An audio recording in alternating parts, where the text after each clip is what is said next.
नमस्कार मित्रों, कैसे हैं आप सब। आप सभी का हमारे YouTube चैनल जियो जीके में हार्दिक स्वागत है। तो हम लोग पढ़ रहे थे भारतीय राज्य व्यवस्था की ऐतिहासिक पृष्ठभूमि के बारे में, जिसमें आखिरी क्लास में हमने 1833 के चार्टर अधिनियम के बारे में चर्चा की थी। अब इसी क्रम में आगे बढ़ते हुए हम 1853 के चार्टर अधिनियम के बारे में जानेंगे। चार्टर अधिनियम 1853, तो इसमें बात की गई जो गवर्नर जनरल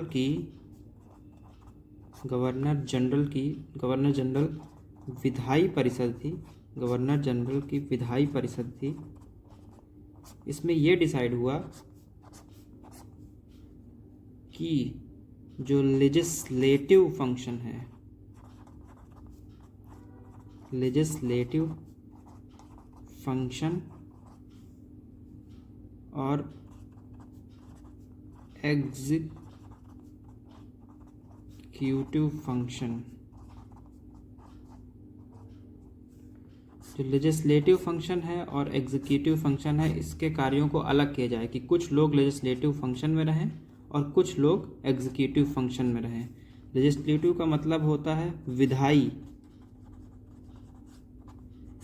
यानी कानून बनाने वाले, कि कुछ लोग कानून का निर्माण करें और कुछ लोग उस कानून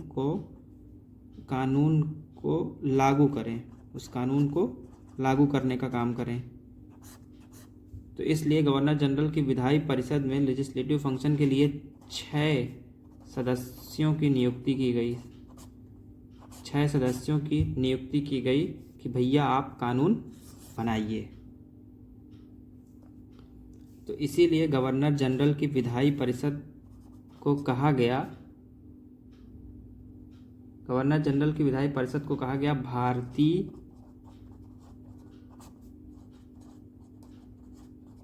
केंद्रीय विधान परिषद, जिसमें 6 सदस्यों की नियुक्ति होती है और इनको कहा गया विधान परिषद, लीगल काउंसलर कहा गया। फिर आगे इसी 1853 एक्ट में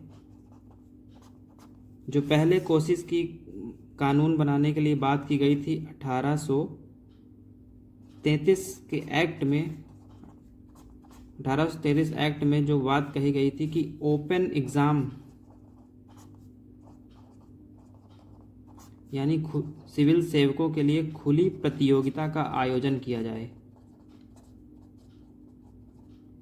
कि जो भी अपॉइंटमेंट हो वो कंपटीशन के थ्रू हो, एग्ज़ाम दीजिए और इससे इंडियंस लोग भी इस परीक्षा में आ सकें, इस सेवा में आ सके, इस सिविल सेवा में आ सके।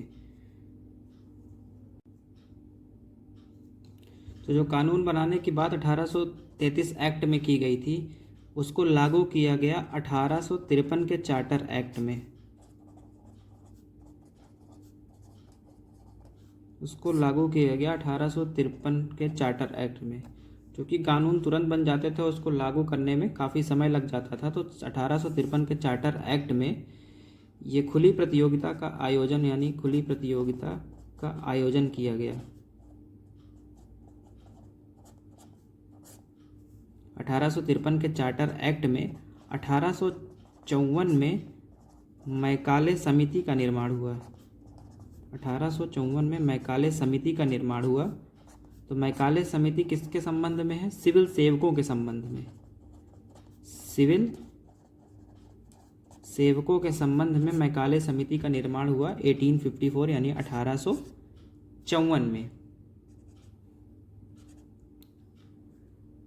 और उसके बाद हम देखते हैं कि एक एक्ट आता है 1813 में, 1813 का एक्ट। फिर एक एक्ट आएगा 1833 में, 1833 का चार्टर एक्ट। फिर एक एक्ट आएगा 1853 का एक्ट। 1853 का चार्टर एक्ट। इन तीनों में 20-20 साल का अंतर है। 1813 के बाद 20 साल बाद 1833 का एक्ट आता है। फिर 20 साल ये देखते हैं कि क्या क्या चीज़ गड़बड़ है या कैसे लागू किया जा सकता है, तो 20 साल बाद एक और घोषणा पत्र आता है 1833 में। फिर 1833 के बाद 20 साल बाद फिर एक एक्ट आएगा कि क्या चीज़ें सुधार की जा सकती है, उससे 1853 में। अब 1853 के बाद 20 साल बाद एक एक्ट और आना था 1873 एक्ट। लेकिन 1873 एक्ट आने से पहले ही भारत में 1857 में सैनिक विद्रोह हो जाता है।